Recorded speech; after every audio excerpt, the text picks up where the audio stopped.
హరి ఓం శ్రీమాత్రే నమః. లలితా సహస్రనామ పారాయణలో భాగంగా ఈరోజు అమ్మవారి నామం 751వ నామం. 4 అక్షరాల నామం మహాకాళి. ఈ నామంతో అమ్మవారికి నమస్కారం చేసుకున్నప్పుడు ఓం మహాకాళ్యై నమః అని చెప్పుకోవాలి. మహా అనేది పరబ్రహ్మ సూచక పదం అయితే కాళి అనేది కాల సూచక పదం. మహాపరబ్రహ్మను కాలాన్ని సూచిస్తున్నటువంటి ఈ మహాకాళి ఈ రెండింటినీ సమన్వయించే లక్షణం కలిగింది అని చెప్పి మనం స్థూలార్థంగా చెప్పుకుంటే, మహాకాళి అంటే మిక్కిలి నల్లనైనది లేదా అనంతకాల స్వరూపిణి. ఆకాశం నీలం రంగులో ఉంటుంది. అనంతతత్వానికి సంకేతమే నీలం. అదే నలుపు అని అర్థం.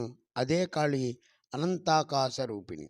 ఈ అనంతాకాశతత్వం మళ్ళీ ఈ జ్యోతిర్మండలాలన్నింటినీ లీనం చేసేసుకుంది.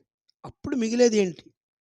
ఆకాశంలో కృష్ణబిలం దగ్గరికి ఏది వెళ్ళినా అది లోపలికి లాగేస్తుంది. ఇది గమనించుకుంటే బహుశా మన ఋషులందరూ కూడా తపశ్శక్తితో ఆ మహాకాళి దర్శనం చేశారా అనిపిస్తూ ఉంటుంది. లయకారిణి అయినటువంటి శక్తి దేనినైనా సరే లోపలికి లీనం చేసేసుకుంటుంది. ఈ అనంత శక్తికి అంత విశేషం ఉంది. లోపలికి లాగివేసేటువంటి స్వరూపమే మహాగ్రాస మహాసన. తర్వాత వచ్చే నామాలు. ఈ రెండు మాటలు కూడా తినటం గురించే చెప్తున్నాయి. గ్రాసము అన్న ఆహారమే, అశనము అన్న ఆహారమే.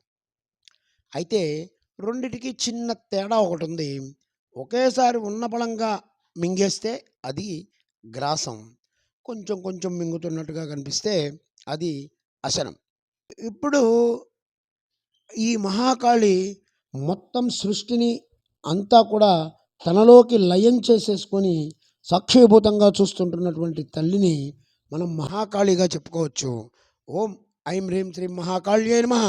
ఓం శ్రీమాత్రే నమః. ఓం శ్రీ మహారాజ్ఞే నమః. శ్రీమత్సింహాసనేశ్వర్యై నమః.